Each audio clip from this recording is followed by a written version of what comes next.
The following podcast by Fusion Family Wealth, LLC, Fusion, is intended for general information purposes only. No portion of the podcast serves as the receipt of or as a substitute for personalized investment advice from Fusion or any other investment professional of your choosing. Please see additional important disclosure at the end of this podcast. A copy of Fusion's current written disclosure brochure discussing our advisory services and fees is available upon request or at www.fusionfamilywealth.com. Welcome to the Crazy Wealthy Podcast with your host, Jonathan Blau. Whether you're just starting out or are an experienced investor, join Jonathan as he seeks to illuminate and demystify the complexities of making consistently rational financial decisions under conditions of uncertainty. He'll chat with professionals from the advice world, entrepreneurs, executives, and more to share fresh perspectives on making sound decisions that maximize your wealth.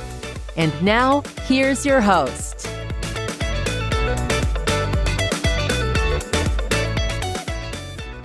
Hello, this is Jonathan Blau with another episode of the Crazy Wealthy Podcast. Thanks for joining us today.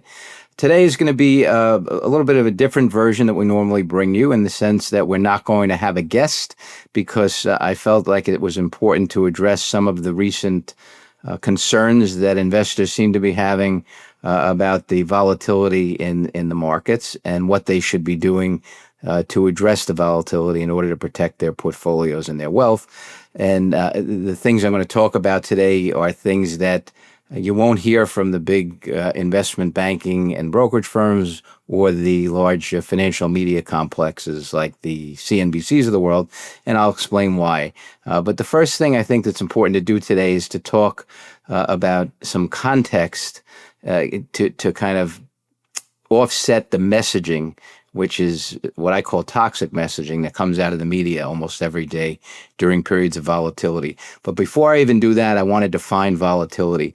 Most investors and even many professionals I've met, define volatility as in their own mind as sharp, quick moves down in their financial investments. And that's not at all what it is.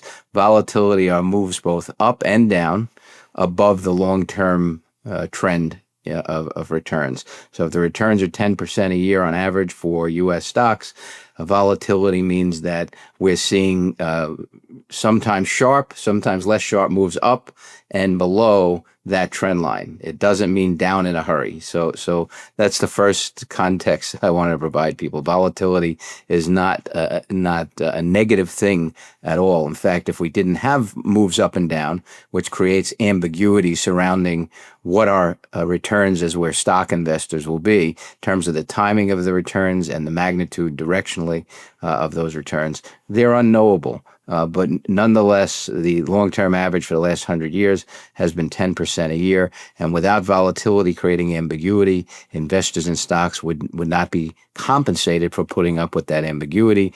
And everybody would be relegated to making something like 3% a year after inflation in bonds instead of 7% a year after inflation in stocks. So it's important not to hate on volatility. It's actually our friend. So one of the things I heard from the media yesterday is that they were announcing we just went into correction territory for the S&P 500, and everybody who heard that is inclined to be looking to hide in their basement because it sounded so terrible. But what it really means, correction territory, it means that the S&P 500 was now 10% lower, not for the year, not for where it started the year, but from the highest point it had reached in 2025. So the highest point it reached in 2025 was 6,144. And now it's at about 5,700 or so, or 5,600. So it's down 10% from the highest point that it reached. For the year, it's down only 5%. So since the end of the year, 2024, the S&P is down 5%. This is not something that any long-term investor who plans on succeeding can afford to be worried about. So if you're worried about it now, it's a good time to start listening to some more of our podcasts to learn how to develop the temperament that one needs to be a long-term successful equity investor. And the reason I say that is the average annual decline in the S&P 500 from its peak to a trough every year on average, doesn't stay down this much, but it goes down about 15% each and every year since 1980, according to J.P. Morgan's Quarterly Guide to the Markets. They report it every quarter. So this is not an unusual occurrence now that we're in quote unquote correction territory. But you have to understand that the media's goal is not to help you as an investor or help me as an investor or an advisor. It's to encourage clicks on their stories to increase their ad revenues. That's it. They don't know how to advise. They're not competent to advise. And they, most importantly, have no interest in advising. They have an interest in increasing their media revenue. There's an old saying in media that says, if it bleeds, it leads. It means you go with the story that's the most gory, bloody, and concerning because it should lead, because that's what's going to attract the eyeballs and that's going to increase our ad revenues. We're going to report on the plane that went down, not the hundreds that went up and down successfully for the last month or two, because that's not going to sell any news.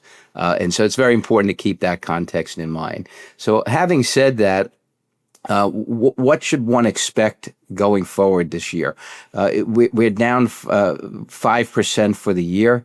We're down 10% from the highest point that we reached this year.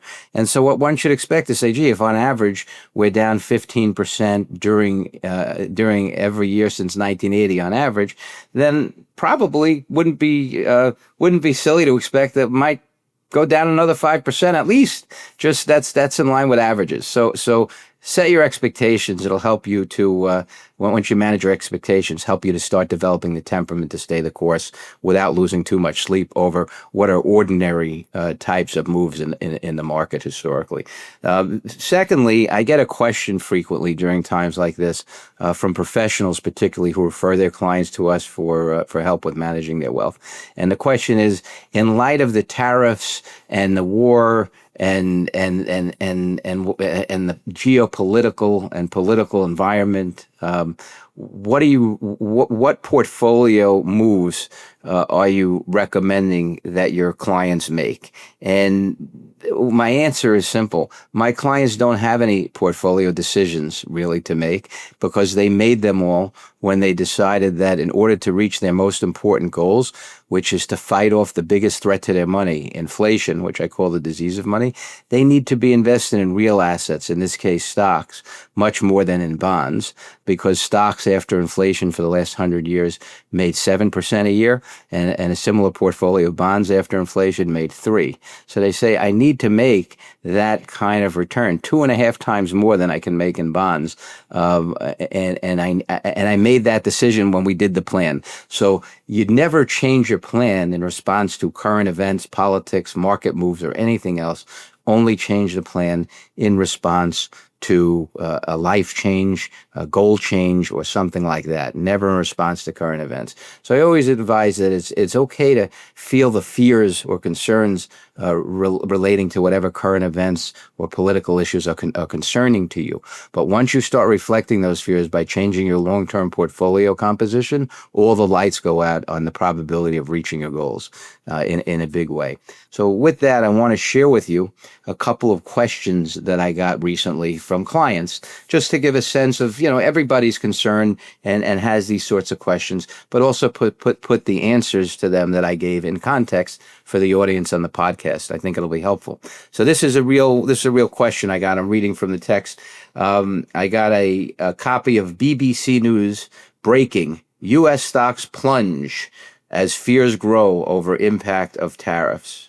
First of all, I have a big problem with the word plunge. Again, we have an intra-year decline of 15% every year. They use this word plunge to attract readers again and to say if it bleeds, it leads, and that we're going to make it bleed, even if it's not bleeding. And the client then asked me, I'm trying to stay cool, but is this talk about recession even plausible? Now, what's interesting about that is we have a recession 1 year in 6 since World War II. They're very common. It's just there. And by the way, what a recession is, for those who aren't familiar with what it really means, is 2 negative quarters is the most traditional definition of economic shrinkage. So it could mean the economy, instead of growing for 2 quarters in a row, shrunk 0.25%, 0.5%. It's very rarely much more than that. It's not shrinking 5 or 10% in a quarter. The only time we saw something like that in recent history was during the pandemic, where we had the deepest recession since the Great Depression. And by the way, the stock market that year finished up something like 15%. So just because you have a recession doesn't mean that you can understand what that will mean for the ultimate return in the stock market. The average return in the stock market, the S&P 500, during recessionary periods is plus 3%. So don't let the word recession cause you unnecessary panic. But my answer to the client was, not only is it plausible, but we have had one every 6 years on average since World War II. Given that the last one we had was March of 2020 during the pandemic, and we're coming into the end of March of 2025, guess what year we're going into? Year 6 since we've had one. So I said my bookie could predict that we are likely to have a recession sooner than later. And so don't let the term recession give you any concern. They're a normal part of economic growth. Economic growth is cyclical, not linear. We don't grow in a straight line.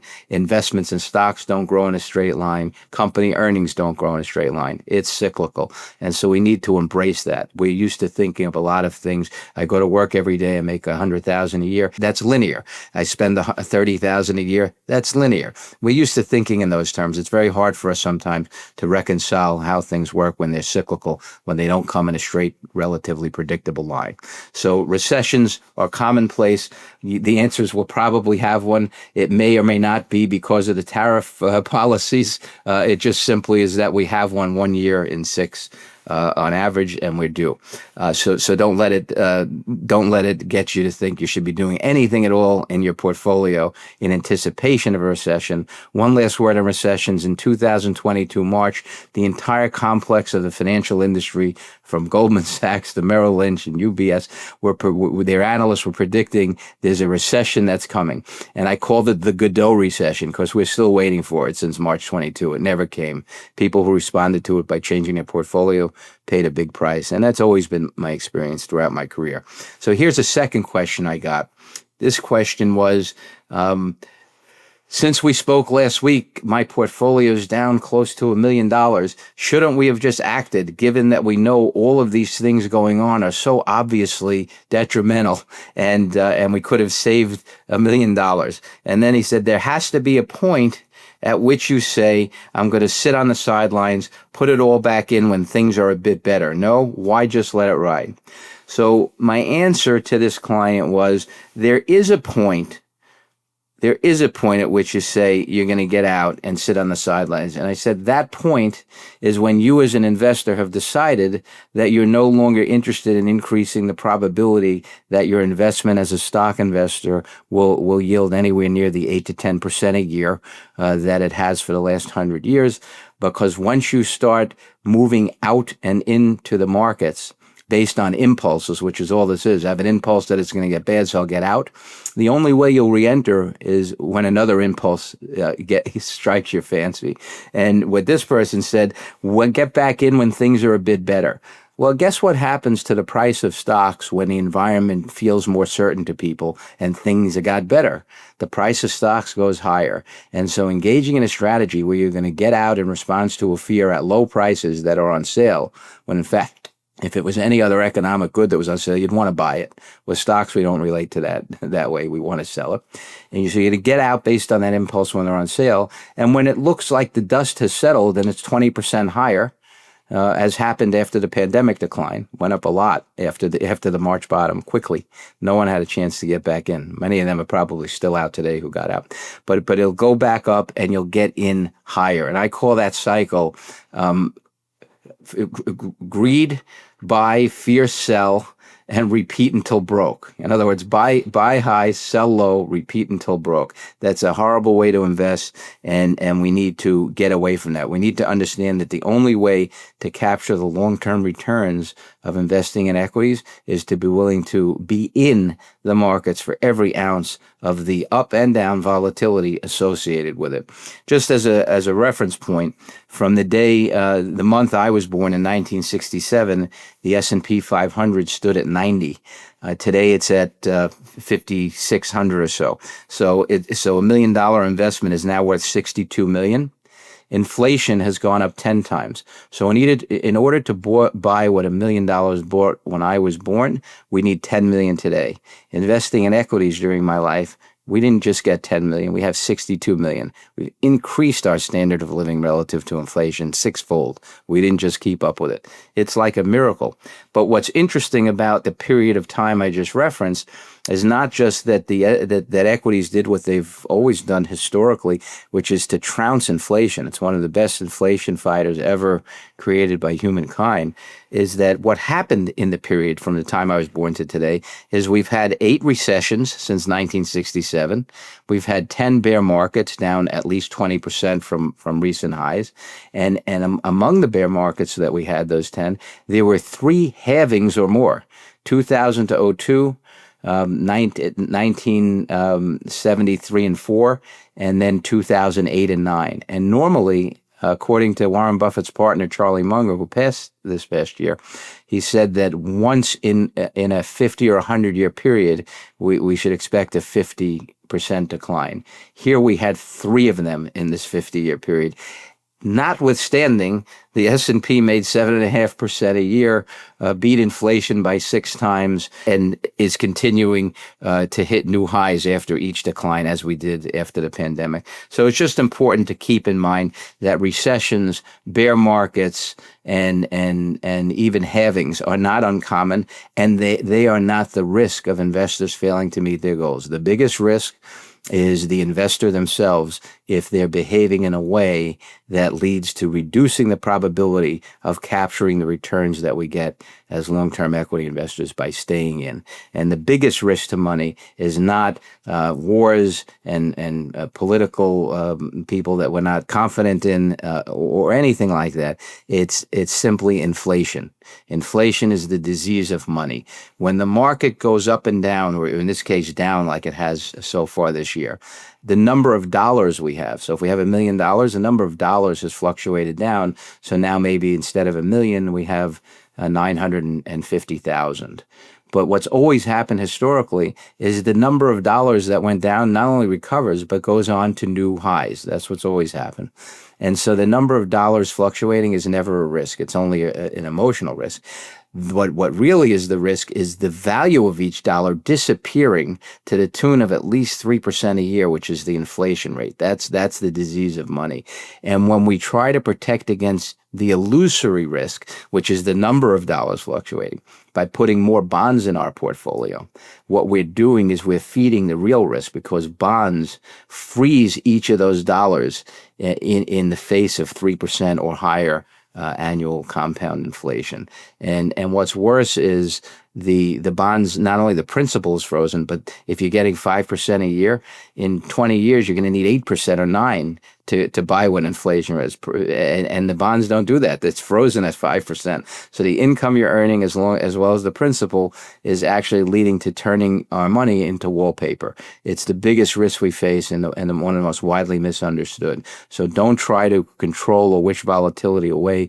Without it, as I said earlier, we wouldn't get premium returns. And without it, we'd be relegated to always being exposed to bonds, which are the carrier of the risk, the disease of money, inflation, by freezing it in the face of inflation. So having said that, one of the things that's important in this kind of an environment is to not engage in what I call confirmation biased searches. What that means is a lot of people this year have caught wind of the fact that Warren Buffett, one of the world's greatest investors who ever lived, who's 94, has been liquidating some of his portfolio. But the narrative they've come to me with is, if Warren Buffett's going to cash, does he know something? Shouldn't we get out too? And what I mean by a confirmation bias search, when people are concerned about in this case, the stock market's volatility. They'll research using terms in Google, why should I be concerned about market volatility continuing and that hurting my stock portfolio? And so they'll only get articles that confirm their bias to loss aversion, to disliking or feeling the pain of a loss 2 times more than the pleasure of a gain.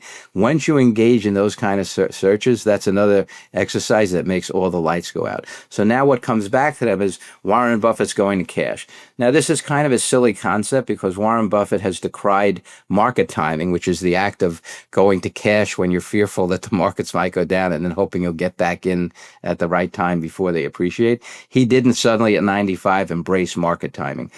What he did is he trimmed 2 of his largest positions, which were Apple and Bank of America. And in trimming those positions, it did lead him to have what's a record level of cash in his portfolio, $321 billion. He still has about 70% in stocks. And there's many reasons that he trimmed those portfolios. One is when a holding in a portfolio gets to grow disproportionately relative to the other holdings, prudent managers will trim the positions, which is what he did. And at the same time, at 94, he has a successor named Greg Abel, who's going to take over, who's largely managing now a lot of the investments in Berkshire. But when Buffett dies, there has been talk by many analysts that he's concerned that the price of Berkshire Hathaway stock could decline. And if it does, and he didn't have some cash available for Greg Abel, his successor, to build the positions he'd like to build, Greg might be forced to either wait too long or sell off some of the portfolio at a loss. So there's many different reasons here. None of them, I can assure you, and you don't have to take my word for it, have to do with Warren Buffett suddenly embracing the idea of market timing. So I'm just going to read you what he wrote in his February 25 recent shareholder letter. What he wrote is, this is from Buffett, quoting, despite what some commentators currently view as an extraordinary cash position at Berkshire, the great majority of your money remains in equities. That preference won't change. He then goes on to say, Berkshire shareholders can rest assured that we will forever deploy a substantial majority of their money in equities. And then finally, he says, Berkshire will never prefer ownership of cash equivalent assets over the ownership of good businesses. So even after his trimmings and so forth of his portfolio, at 70% equities, my bet is, especially today, he's probably got a much bigger exposure to equities than most people who are investing. So hopefully today's episode was helpful to everyone to give you a contextual framework to be able to keep the temperament that one needs in order to stick with your long-term investment plans, particularly in the face of declines where the media is looking to make them more than they are, and they could become worse, but right now they're less than average annual declines that we've experienced in the S&P. And by the way, if one is properly diversified, as our clients are, where we have not just the S&P overweighted, we have international stocks. Europe is up about 7 or 8% this year. So not everything is down. And that's the other thing I want to, before we sign off, leave people a thought of. Don't think of yourselves as stock market investors if you're investing in great companies that can only be bought by buying the stocks of them. The stock market, to me, is one of the craziest places where some of the craziest people go to do some of the craziest things in response to events that change every day. And so you're investing in great companies, and the stock, when people think of the stock market, they'll look at the S&P 500 and think that reflects their portfolio. It shouldn't. One should stay broadly diversified because investment styles like large companies that are growth oriented like the S&P will go in and out of favor over time. And this year's a good example of that. And so it's important to stay diversified and not to think of oneself as a stock market investor. An investor in great companies in a broadly diversified portfolio that spans the globe and companies of all different sizes, small, medium, and large. So thanks again for listening today. I want to end by saying what one of the most important things people can do to protect their portfolios during anxiety-inspiring times like this. One of the most important things to do, and also one of the most difficult things to do for almost every human being, because human nature and the way it responds is immutable. So one of the most important things and difficult things to do, wait for it, It's nothing. Left to their own devices, very few human beings, investors, can do nothing in the face of fear. We have what's called an action bias. It's why we press the elevator button consistently and persistently when we feel that it's not coming fast enough. No, it doesn't help it get there faster, but we do have this action bias. In investing, what I've learned is investment effort and investment outcomes are very highly correlated, but the correlation I found is negative. The more we try to force an investment outcome by responding to an environment, the worse we do. That's been the entire history of my career. I'll leave you with one example. When people during the pandemic wanted to say, hey, what's a good thing that we can invest in now? Everybody was flocking to things like Teledoc or Zoom because people were staying at home. And what investors did is extrapolated that condition that people would always stay at home. But to make a long story short, Zoom was $500 at that point in 2020. Today it's $75. So people who think, what can I do with these tariffs going on? Maybe I should invest in utilities. Maybe that would work, but that assumes the tariffs will still be on indefinitely. What happens if Canada and Mexico resolve the tariff issues with our country next month? The market could go up 10% suddenly. That's not built into the market today. It's mostly negatives. So again, I leave you with that last thought. The most important thing and difficult thing to do is nothing. Please practice doing that during times like this. And if it helps switch from CNBC to the Cartoon Network, that's also been something that my clients have found useful. All right. So signing off, please tune in either on your favorite podcast channels or crazywealthypodcast.com. Until next time, Jonathan Blau. Stay tuned to hear Amy's call-in for the recap of today's episode. Good morning, honey. Good morning. How are you? Good. How's the day going? Everything is good. Another day, another dollar. I know, and especially in this environment, I'm sure as well coached as your clients are, I'm sure you're still getting calls and texts and emails here and there asking you what you think about what's going on, considering what's going on in the world. Yeah, fortunately, our approach to helping our clients develop the temperament to not react to these environments is successful. We've only gotten maybe a handful of calls, but whenever we get them, it's the same types of questions. So I thought it'd be a good idea to put out a podcast for the crazy wealthy, the long version, without an interview, and postpone the next interview another month, because people, I think, will benefit now from hearing some of what I think are the most salient points to succeed when times are volatile. Normally, I would think that was a great idea because I would feel like I was giving the idea. But in this situation, I'll still say it was a great idea, even though it was your great idea initially. All right. So now I'm not going to talk to you about the podcast and the guests as we normally do. I'm really going to use you today, kind of like you used me when we first met at Brother Jimmy's barbecue. And you said that you saw some guy there that broke your heart.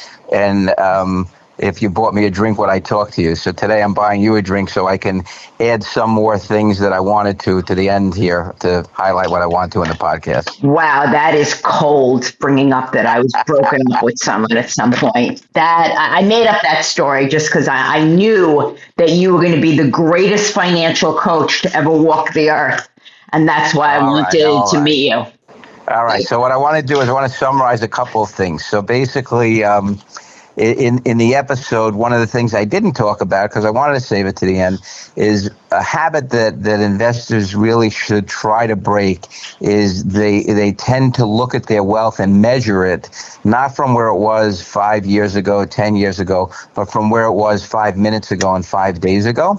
And so because of that, they get a distorted perception of what compounding is, because compounding is average returns for a long period of time. Time does all the heavy lifting. And if somebody had $1,050,000 before the correction in the market, and now they look a month later and they have $1 million or under $1 million, they think they've lost money. But really, from the beginning of the year, not from the highest point the market reached during the year, from the beginning of the year, they're actually exactly at the same point. So it's an illusion, and people need to really just look at where they were 5, 10, 15 years ago and appreciate the miracle of compounding through investing. So that's one point that I didn't bring out that I wanted to.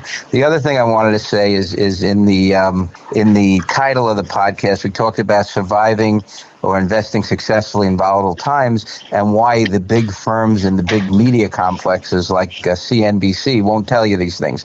So people need to realize when they're watching the financial news, always, not just now, is the financial news and media is not qualified or interested in giving them financial advice to succeed. They have no interest in that, and they're not qualified. What they're interested in is increasing the number of clicks that they get from investors on the stories. And there's an old saying in media, if it bleeds, it leads. So get the bloodiest story and make it the lead story, because that's what people's eyeballs are going to hit the most, and that's when our ad revenue is going to go up. So investors need to understand there's a complete conflict of interest between what they want, investors, which is certainty about the financial future, and what the media is looking to give them, which is the illusion of certainty by going through all of these catastrophes or potential catastrophes and how to protect yourself from them. Go to cash, buy put options, which are bets against the market, bet that it's going to go down.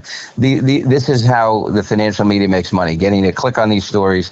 And by the way, the big financial firms make money not by telling you to stay put and let compounding work. They make money also by getting you to react and buying more products from them. So those are the two things I wanted to point out. Beware of the big media complex participants and the big brokerage firm and investment bank participants who go on this show like CNBC to collude with them to get you to take action for their profit to your detriment.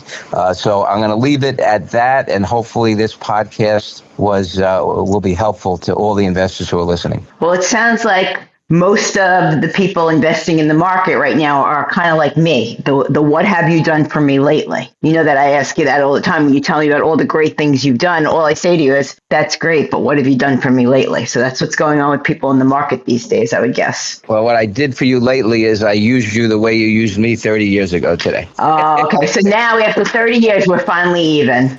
Everybody have a great day. You too, honey. Take care. Bye-bye. Thank you for tuning in to another episode of the Crazy Wealthy Podcast. For more insights, resources, and to sign up for our newsletter, visit crazywealthypodcast.com. Until then, stay crazy wealthy.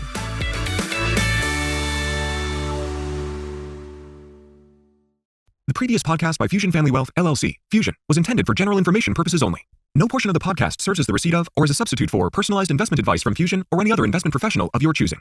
Different types of investments involve varying degrees of risk, and it should not be assumed that future performance of any specific investment or investment strategy, or any non-investment related or planning services, discussion, or content will be profitable, be suitable for your portfolio or individual situation. Neither Fusion's investment advisor registration status, nor any amount of prior experience or success should be construed that a certain level of results or satisfaction will be achieved if Fusion is engaged or continues to be engaged to provide investment advisory services. Fusion is neither a law firm nor accounting firm, and no portion of its services should be construed as legal or accounting advice. No portion of the video content should be construed by a client or prospective client as a guarantee that he or she will experience a certain level of results if Fusion is engaged or continues to be engaged to provide investment advisory services. A copy of Fusion's current written disclosure brochure discussing our advisory services and fees is available upon request or at www.fusionfamilywealth.com.